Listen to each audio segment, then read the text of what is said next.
Hello, you wonderful people, and welcome to another episode of Not to Comic Book. This being the show where we talk about TV shows that are adaptations of comic books. For today's episode, I'm going to talk about the latest episode of The Flash, as well as the latest episode of Legends of Tomorrow. Like always, if I'm talking about something that you want to listen to, you can always look in the description down below. I include the time when I start talking about each of the respective shows. So, for example, if you want to hear what I say about this week's episode of The Flash, you can skip to what I say about this week's episode of Legends of Tomorrow.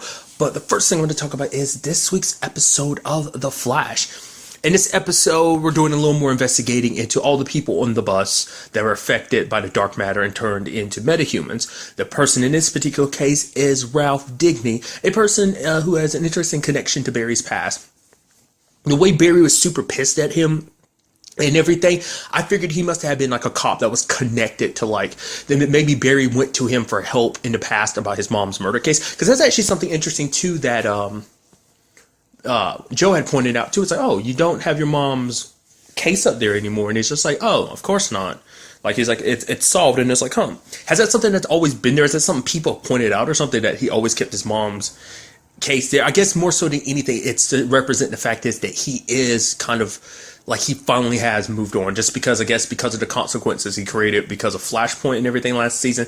It finally, he finally had his time to really move on. Maybe Joe's never really seen it before, like because anytime he's seen that board has always been about his mom's case. So maybe this is the first time he's ever seen it. Like, oh, and Barry's kind of like, oh yeah, so.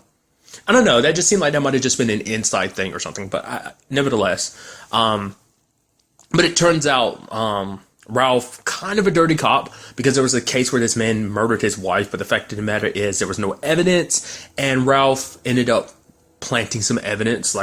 Barry's the one that figured it out. Hey, this actually wasn't the right knife. And so basically Ralph's entire life kind of fell apart. He got fired from being a cop. Plus he had perjured himself about the whole situation too. So now he's just kind of a private investigator. Kind of a skeezy one at that, when you break everything in the long grand scheme of things, because he was trying to blackmail the mayor about the fact of the matter is that interesting how the mayor approached everything, like sending people to actually, he was shaking Ralph down first, but then eventually had sent a bomb to his place to explode, which is kind of like, at first I was like, oh, this must have some mob connection. And I'm like, oh, is the mayor connected to the mob? It's like, no, those particular people that tried to kill Barry and Joe later on, they were actually part of his personal security. So it's like, did he have mob connections, or was he just like, oh, I'm a powerful man, you're not going to try and screw me over or something, like throw my life under the bus, especially considering who it is. It's Ralph. And so it's like, he's kind of a dirty cop. So I guess that kind of put him to nah, I can do whatever I want to, So it's just kind of interesting, because I think this is the first time ever seeing the mayor. I guess it's just kind of like everyone's kind of coming out of the woodwork, because it's like, have you ever met the mayor of National City in Supergirl? Obviously we met the president, that's played by Linda Carter, but I don't think we've ever met the mayor of that city, have we? I think this is the first time we've ever met the mayor of Central City. That's what kind of got me thinking about it. I think that never really came up too much. it's played a role in Arrow, even prior to this whole Oliver running for mayor and becoming mayor situation, even back in season 2 with the whole Brother Blood, was it his name? Was his name Sebastian? I don't remember Brother Blood's first name. Nevertheless, but it turns out this mayor is kind of we brought the mayor into this picture just because he's a scumbag. I had a feeling the moment he was like, yeah, he's trying to blackmail me, so I was like, there's something scummy going on here, and it's like, oh, you just outright want him dead for that. But anyway, I'm getting so sidetracked. The main focus of this episode is about Ralph being a metahuman, and it seems like his body is long. There's even a joke at the end of the episode where Barry calls him Plastic Man, which I was confused about, because the moment I was seeing him could stretch and everything, I was like, oh yeah, the first thing that came to my head was the name Elongated Man first came to my head, but then Plastic Man, who I'm not familiar with either one of them. I had to look them up just to see pictures of them to remember who I was thinking of. Immediately, the first person that came to my head was Plastic Man, but the name Elongated Man came to my head first. So I was thinking maybe they were the same person. Two different people with kind of similar abilities. I've not really dived too deeply into it. The only times I'm sure I've ever come across, well, I was about to say, there's actually an episode in Smallville, or God, what's Clark's best friend for most of the series? It's I forgot his best friend's name. He's one of the few people that knew about Clark. There was an episode where he came back later on in the show. He had a gum and became stretchy.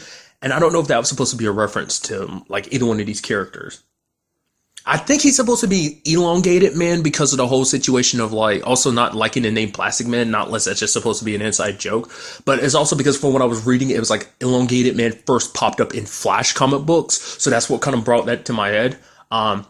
The funny thing is, the only real reason I know about them is because of a Robot Chicken joke. There's this family, and it's like, oh, Elongated Man had to get surgery, and he ended up dying eventually, and Plastic Man became the kid's new dad, and it's like, you're not my real dad. Literally the only reason why I think I know them. Plus, I think I've seen Plastic Man in some, like, animated DC stuff in the past. But that's about it, so I know next to nothing about them.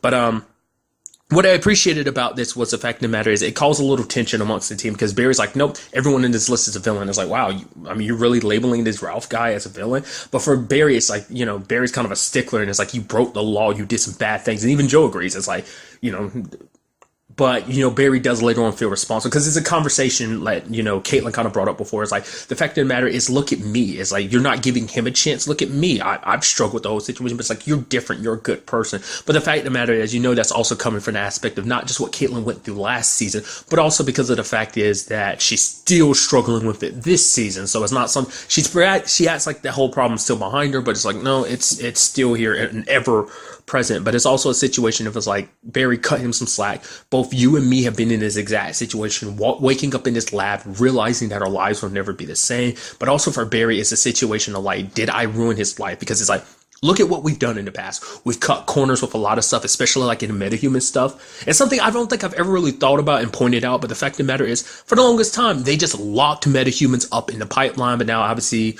with the CCPD, it's like, nope, we have like a place to put metahuman criminals away and stuff like that, so they don't have to kind of go outside of like the law to kind of handle this particular situation. Like there's a more legal route to go with like locking them up and everything now that there are prisons built to kind of house metahumans. But also like traveling to other worlds, meddling in that affairs, as well as like time travel. It's like we kind of skate outside the books. We're not necessarily breaking the law. Metahuman thing, sure. I mean, technically, if you want to break it down and get all super nerdy, you're technically breaking like the laws of all like space and time, time traveling and crossing dimensions and stuff. Sure, but it's like it's kind of like a gray area, and it's like everything we've ever done has been for the greater good. So like, what if he was just trying to do the right thing in his own way? It wasn't the legal way, but he was, it's like, oh, this guy was guilty, and the fact of the matter is, like, Barry, by doing what you did, you let a guy that was going to get away with it get away with it, So it was just kind of an interesting thing on making kind of Barry, like, it kind of makes you put things in perspective of like, yeah, it's not like Team Flash is always kind of going on about things exactly the legal way, so it's kind of interesting when you actually break it down. What I really appreciate is when he found out about Barry, multiple things. One, well, first, finding out about Barry being the Flash is like, that's not fair. People get struck by lightning and die, and you become the Flash. It's like, I like the Flash. Now that I know you're the Flash, I have to hate the Flash now. Because he had brought up the fact is that Barry's got so much good stuff. It's like, oh, he's in a position that he's in. The fact of the matter is he has such a good life. He's married to Iris. It's just like, what's going on here? Well, getting married to Iris, I should say. And it's like, what's going on here? It's not fair. Like, basically, his entire life fell apart, and now he blames Barry, which there's a combination of personal responsibility. But at the same time, it's like, he says it for a different reason. Like, Cisco Khan brings it up later on. It's like, whoa, we're the ones that made him like this. It's our fault, me and my team. So it doesn't seem like maybe because he says Barry ruined his life a second time. I guess the conversation came, no, because at the time he didn't know that Barry was the Flash. So it's like, I wonder I guess he was talking about the fact is when Barry tried to punch him and his face got all sunk in, and it's like, oh, great. So, because I think on some level he was kind of hoping like there would be some kind of normalcy to it. And it's just like, well, now you kind of brought me into this whole situation. It's just everything's falling apart now again because of you. Well, his old blackmailing scheme, which I love how he handled that. Like, okay, I'm not blackmailing you anymore. Now I'm blackmailing you to stop you from paying me for blackmailing you. It's like, wait, what? Because even the mayor's like, that's still blackmail. He's like, no, I'm not. I'm trying to get you to not pay me. I love that Ralph is kind of an idiot. I love that too. I also like the fact is that when he's like, he sneezes and his face kind of slumps off his skull a little bit, and it's just like, ugh, to the point Joe has to throw up. He's like, I've seen a lot of stuff in 4 years, and that's the first time I've thrown up because of it. That's so good. Like, which kind of breaks that whole situation down before I kind of go any further. It's a whole situation of like how that works with him like being a metahuman and everything, like, because it turns out that he was recruited, like the person who put him on the mayor's track in the first place was a guy named DeVoe. And then like DeVoe is a name that Barry's heard before last season. He heard it from, wasn't a dude's name? Yeah, Abracadabra. And he also heard it from Savitar, a name, because it's like, oh yeah, we had to do something. We had to create a device to battle against DeVoe. And it's like, it's a name that's come back. I didn't even think about that last season like that. I mean, it didn't connect in my head that like, oh, those were two future names that were kind of brought together. So certain aspects of the future are kind of playing a role now. So, I mean, two aspects that were literally the same aspect playing a role. So now he's kind of pieced it together like, oh, like, has kind of a clearer picture of who he's supposed to be going after now, which is kind of interesting because it seems like they're setting it up so that, I mean, especially because Barry's like, yeah, don't worry, I'm gonna train you, Ralph, to be like, a good detective, be a good hero too. So now they like an unlikely alliance. Because it's like, I know he's like, some days Barry's like, I'm gonna be pushing you so hard when it comes to training, you're gonna hate me. He's like, Barry, I hate you now. And I'm like, I love it that they don't get along, because that's something that's come up before. Because Barry's like, oh, someone actually doesn't. It was right. That was it. Julian didn't like him last season before they start working together. So for him, it's like, for Barry, it was a new thing because people typically like him. Just because of Barry's personality and everything. It's like, oh, now in actuality, like, you found someone that hates him. So it's kind of nice how they're kind of bringing that back of being like, yeah, not everyone likes Barry. So it's definitely going to be interesting seeing going forward, because obviously with this whole thing kind of being like a mystery of like trying to figure it out, which is kind of interesting. Maybe we'll get to see a more detective side of Flash this season, like trying to piece everything together, especially considering this is about the thinker, a guy who's super smart. So it's going to be about trying to outsmart a guy who can think probably like 10, 20, 30 steps ahead of you. So, like I said, because along those same lines, it also seems like maybe we'll be getting Ralph around a lot more, since Wally's gone, kind of filling that void a little bit with him. Maybe that'd be kind of interesting, to see him kind of playing the hero role. And also, like I said, I am curious to see which role they kind of play with that. I think it is going to be Elongated Man is who he's supposed to be. Like I said, I think that was just kind of a jab against Plastic Man, because they're probably a comic book joke of like how they're very similar and stuff like that. So that's where my mind is on it. I also really love that fact of when he just like stretched his arm out and then Barry ran on it to get to the helicopter. And I love how that whole situation ended with like, yep, stop the mayor from holding Joe hostage, and Joe's like, Cecile's pregnant, and Barry's just like, wait, what? It's like, you picked the weirdest time to admit that, because the entire episode he's been weird, like, no, I'm not, what are you talking about, babies? Yeah, things between me and Cecile are fine. What are you talking about? Did you hear something? Yeah, don't worry. Like, he was just so on edge about everything. So, because Barry and even the mayor brought up, like, oh, you have a glow about. It's like, what? I don't have a glow about me. You're wasting time. I don't know what you're talking about. Just like being so antsy about it and stuff like that. So it's just the most interesting way to kind of bring that up. But obviously that's just one side of the episode. Another side of the episode deals with Cisco meeting Gypsy's dad, played by Danny Trejo, which is so cool. Which initially doesn't like Cisco. Cisco's lying and everything, but like, yeah, Barry's my assistant and everything. Which there's a line later on in the episode where like, you have Gypsy's dad being like, whoa, your assistant is a speedster? Which immediately my brain goes like, speedsters are like super like awesome dudes or something like that, right? To the point like someone on Earth 19 mentions it. Like it seemed like such an interesting like line. It's like a single line of dialogue. It's like, he's a speedster? It's like, oh man, they're like, speedsters are the top dogs amongst the multiverse or something like that. It's like there must be like top dog superheroes or just people in general. Just for him to be like, oh, you have an assistant that's a speedster. It's like, oh my God, this is like the craziest thing ever. So it's just kind of interesting that he said it like that. Because the fact of the matter is, amongst the Earths, among the multiverse, we only know of 3 Earths with speedsters. Obviously, Earth 1 has Barry and Wally. Earth 2 has Jesse. And Earth 3 has Jay. So, I mean, Earth 19 could have one. Earth 38, to our knowledge, doesn't have one. So it's just kind of an interesting thing to me. It was like a line of dialogue I just couldn't shake. I was like, oh, that's so interesting, his reaction to Barry being a speedster. Like, oh, you having like, I guess because it's almost like, wow, even with your powers, you have a speedster as your assistant. That's crazy or something, I don't know. Another interesting thing, too, about that whole situation with her dad was the fact is of him trying to kill Ralph because he saw what Ralph is. And apparently he's like the plastoids, the I guess plastic people who attacked Earth 19, which I don't know if they've ever gone over, especially last season, like who exactly invaded Earth 19, because that was the whole reason why like going to different worlds was illegal, because their world was attacked by people who did that. So the fact is that that was introduced like that. I don't know whether that's an element just kind of world building, or is that meant to be like, no, like that's going to turn into something later on. It kind of coincides with something I've brought up multiple times about Legends of Tomorrow, specifically something that came up in season 1 that does not subsequently come back. I think I recently brought it up when I was talking about this season of Legends, was a whole Thanagarian storyline. Like, I'm curious to see whether those storyline, whether it's just kind of interesting that a similar thing happened, obviously on a different Earth. But I wonder, did they write that storyline to kind of reflect that as well? But it was just kind of interesting. Like, immediately hearing that, I was like, oh. But obviously, the whole situation around it, I gotta go bring it all back. It's affected Marius. Dad meets his daughter's boyfriend, doesn't like him, doesn't like any of her past boyfriends, because it's like his big thing is like he hunts them down, and his sister's like, oh.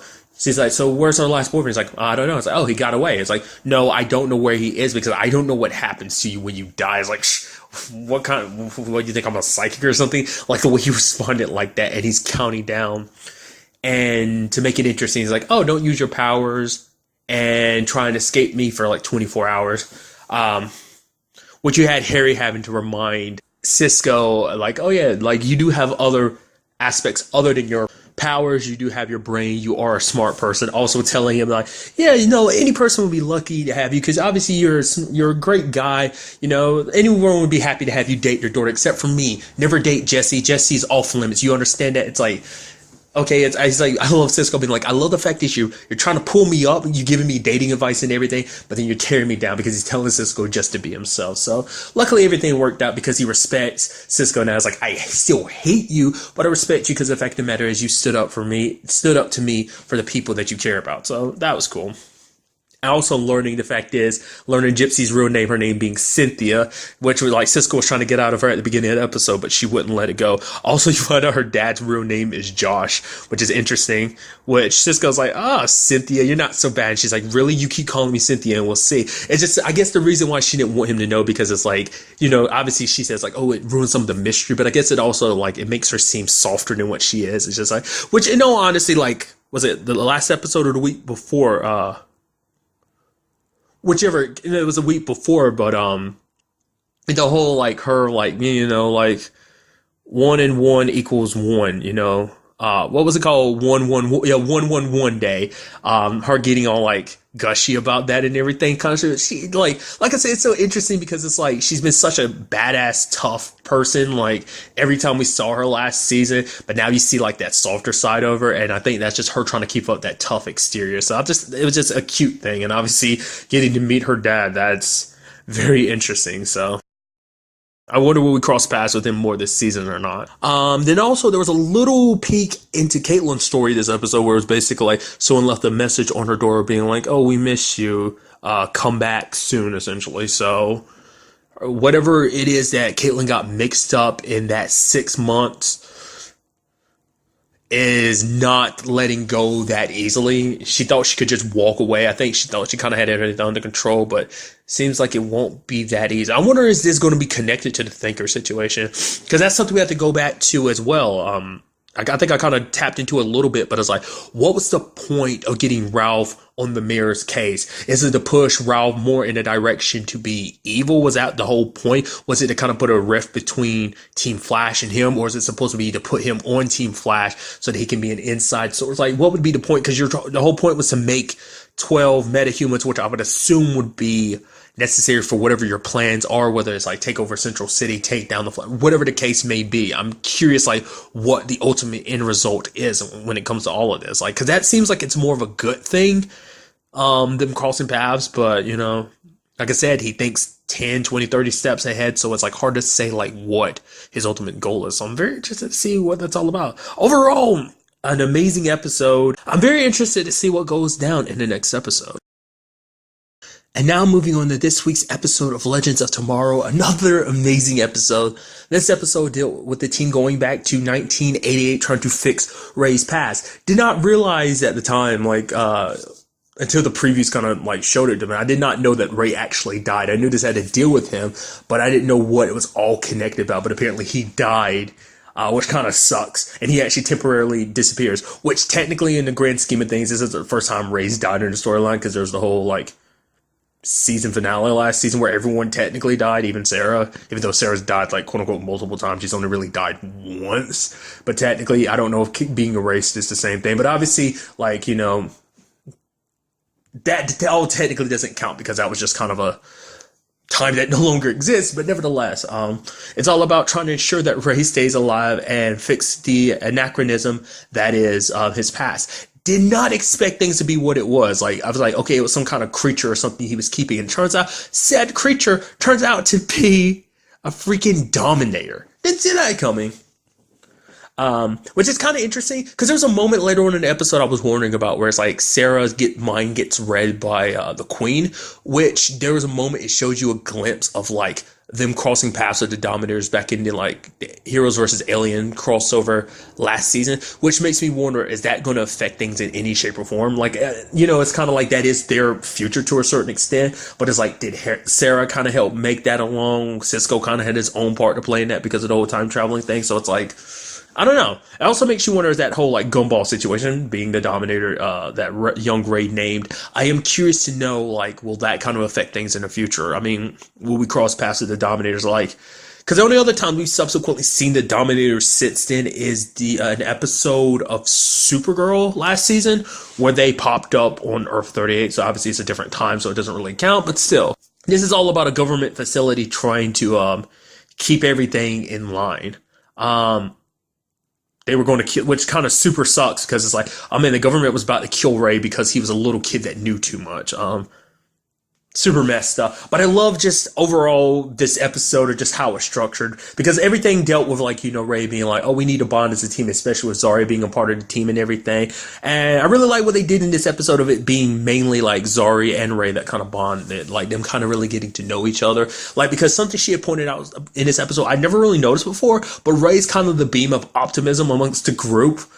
Which is kind of interesting considering like his backstory of like how he got introduced into the story and everything. Like, in the like grand scheme of like Arrow, like his fiance being killed when Slade and everyone attacked the city back in the day. So it's like, but he's a very positive person, you know, because to him it's like, you know, it's not like he's naively, to a certain extent you could argue he's naively positive, but for him it's like, as long as I believe everything's going to be okay, then it is, you know, it's not him trying to pretend or anything. And, you know, it's in contrast from where Zari's from, where it's kind of like all hope is lost. It's like no time to really be happy, not being, looking on the positive side, on the bright side of things. So it's just kind of interesting, like, contrast between the two characters. But I love the fact of the matter is so many good moments in this episode, especially like when Nate saw Ray's mom say, "Why, Ray, you didn't say your mom was hot," and you have Amaya looking at him. It's like, and then Ray's like, "Why would I tell you that?" It's like, we got to distract Ray's mom. And Nate's like, "Okay, fine, if I have to." And he's trying so hard to hit on her in the episode and everything. And he's like, "Amaya, you're jealous, aren't you?" She's like, "No, I'm not." He's like, "Maybe we should be friends," which is like, it's kind of like that. Oh, maybe we should go back to being friends. It's like, well, that's a little hard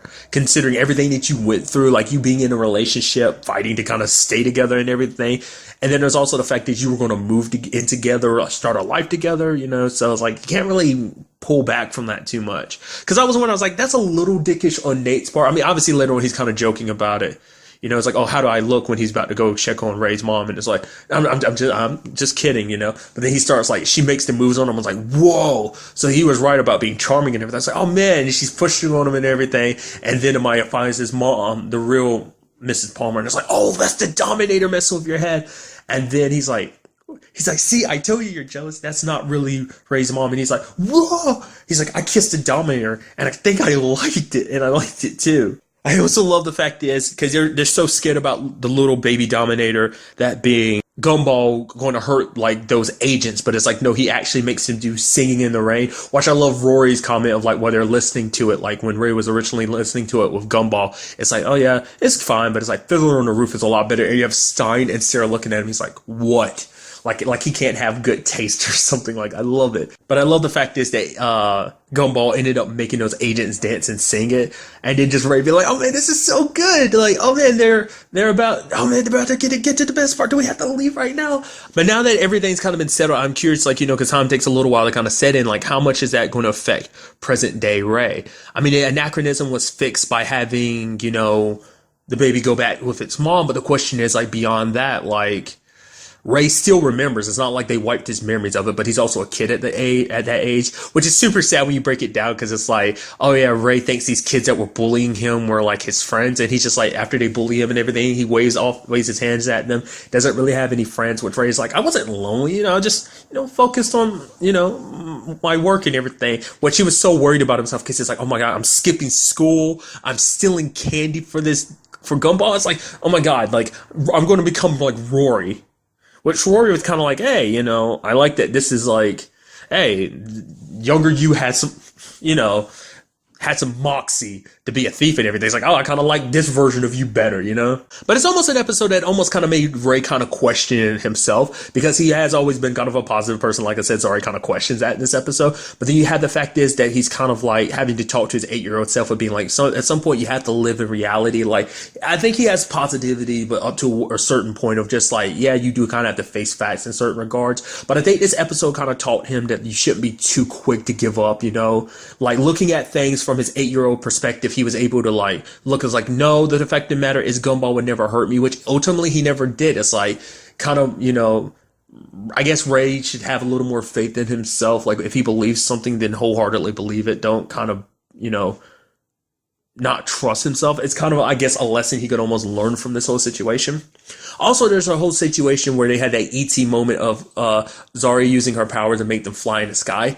I am curious, though. I don't remember if I brought this up last episode, but I am curious to know if that's all she can do, because this is the second time and she's only used wind. So is it just because she doesn't have full control over her totem yet that she can only use wind? Or is that just the main focus of it? Like, like Amaya can summon up different beasts, like animals, to like call upon their abilities. So it's kind of like maybe the same thing can apply to her. Maybe she, like, immediately my brain's kind of going, it's like, we're going to have some like Avatar stuff. It's like she controlling wind, individually fire, earth, and water.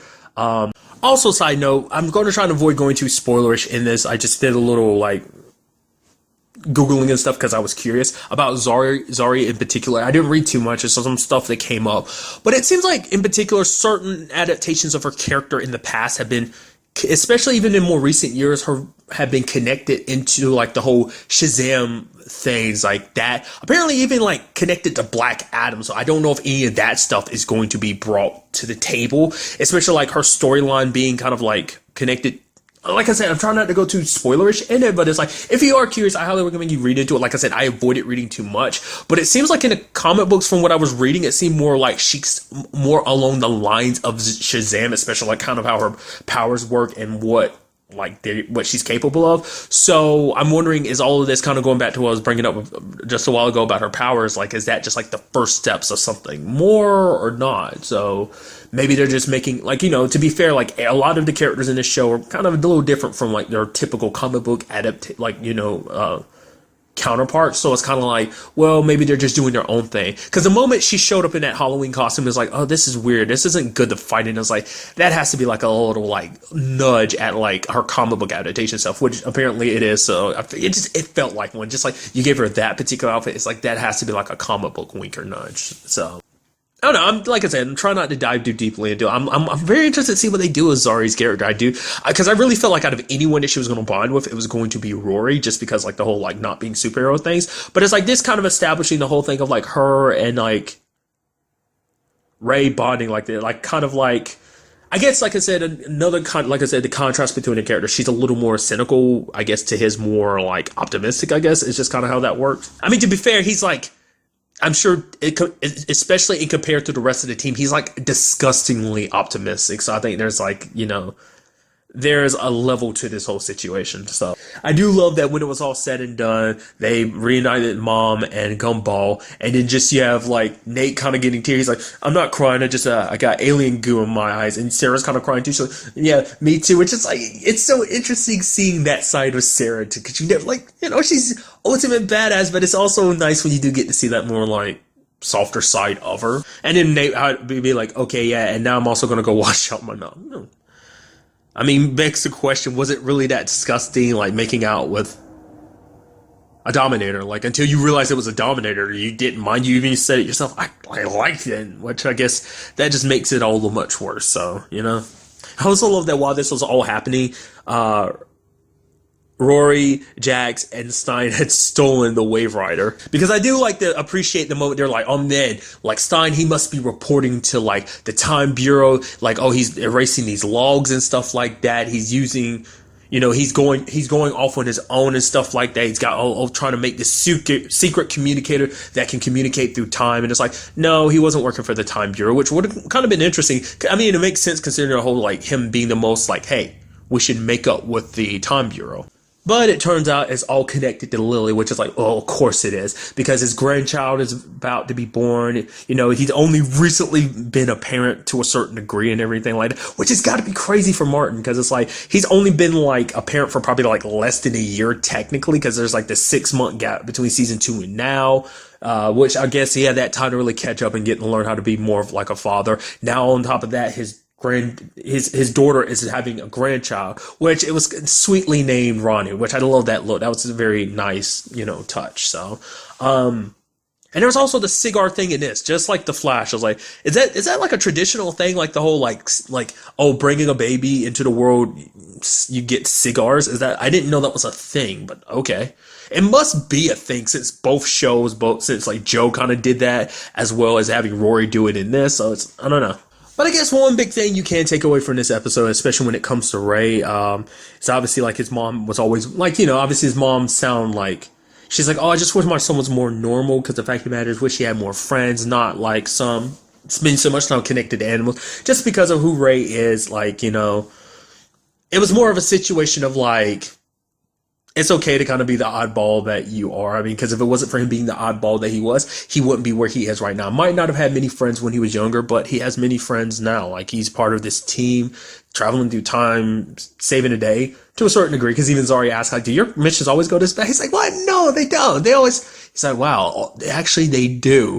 Which is like, I'm trying to remember, like, I don't think anything in season 1 or season 2 went as bad as they've been going in this Thursday. Like I said, I love the direction they're taking. They're just like I said, they're screw-ups, but I feel like they're even more screw-ups this season. And just like, man, things just super aren't going our way. But I don't think things were as bad this episode as they kind of have been even previously before this, So, I mean, that's something, I guess. I mean, it wasn't I'd be very interested to actually see them handle an episode without incident of just being like, hey, we actually handled this situation, no problem. I mean, then again, it kind of take away some of the fun because that's what makes the show shine so brightly is just the constant screw-ups, them being a team of screw-ups. But probably the biggest thing that came about from this episode is what Jax has decided at the very end of this all, and that is he's asking Ray to help him break up Firestorm. Because for him, it's like the whole reason why Stein went about hiding all of this because he knows of how much this, like the reason why he stayed behind was for Jax because Jax felt like this is where he needed to be. And, Stein being like, well, the fact of the matter is, I'm the one that kind of dragged you on this adventure. And now that you want to stay, how can I like take that away from you? I'm the reason you're kind of on this path in the first place. So it's a combination of like, obviously he wants to help out the team and he feels, indebted to them and Jax. And it's just like, I don't know. It was just you can understand why he hid it from them just because it would undermine, like, it make them think like, oh, you're questioning your place on this team. But now Jax is like, no, like the fact of the matter is it's not fair to take this all away from Gray. Like, he has a good life, he has something waiting for him, which they all do, but it's like amongst anyone there, he's the one that really has a life back there waiting for him. Being a legend is what Jax wants, doesn't necessarily mean that's what Stein wants anymore, especially with a grandchild on the way. So I am curious to see what they do about that. Like, will Ray find a way? Like, is it going to be something soon? Is it going to be later on in the season? By the end of the season? What? Is it going to be a situation where Jax like has to find another compatible partner to replace Stein or whatever. I'm curious to see what they do with this going forward, because that's very interesting. Because considering the fact is, like Jax was the replacement for Ronnie being gone, to help Stein be okay and complete. So I don't know, I'd love to see what they're going to do about that whole situation. Because there was that whole thing about like, oh, someone traveling through time and stuff like that. And it was like, oh, are we being followed by the Time Bureau? Which we never really got an answer on that. But part of me was wondering, is like, oh, is that just supposed to be like what Stein was actually up to, like traveling to go to Lily? Was that what that whole situation was, that like the system caught, like, getting caught a whiff of? That's what I'm wondering. Or is it something else entirely, I don't know. I'd like to see like what other like past everyone else has as well. Because the last time we really got look at anyone's past was back in season 1 when they're like Time Master sent that assassin after them. We kind of got like, and not everyone's far past. Some people it was a more recent past for some of the characters. Others like Rory and Rip, it was kind of much younger versions of themselves. But still, I'm curious to see. Like, will something like that happen, this season as well? Like, will we get looks at their past as well? I'm just curious to see what the rest of this season, especially the next episode, has in store for us. But really, that's all I want to talk about in this episode. Till the next time we meet, be happy, be safe, love life to the fullest, and enjoy it. Good day and goodbye.